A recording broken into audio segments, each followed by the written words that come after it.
പുലി, ആന അങ്ങനെ വന്യമൃഗങ്ങളുടെ ശല്യം കൊണ്ട് പൊറുതിമുട്ടുകയാണ് കിഴക്കഞ്ചേരിക്കടുത്തുള്ള പനംകുറ്റി.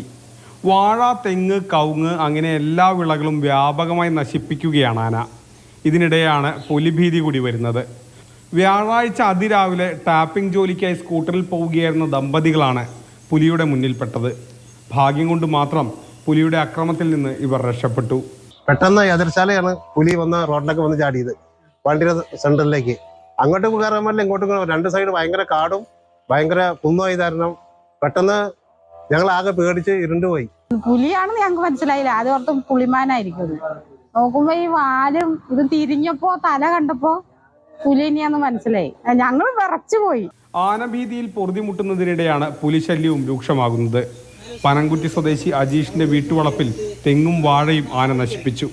നിരന്തരമായ കാട്ടാന ശല്യം പ്രദേശത്ത് ഭീതി പരത്തുന്നുണ്ട്. വന്യമൃഗങ്ങളുടെ ശല്യത്തിൽ നിന്നും ശാശ്വതമായ പരിഹാരത്തിനായി ഫെൻസിംഗ് സംവിധാനം കാര്യക്ഷമമാക്കണമെന്നാണ് നാട്ടുകാർ ആവശ്യപ്പെടുന്നത്. മാതൃഭൂമി ന്യൂസ്, പാലക്കാട്.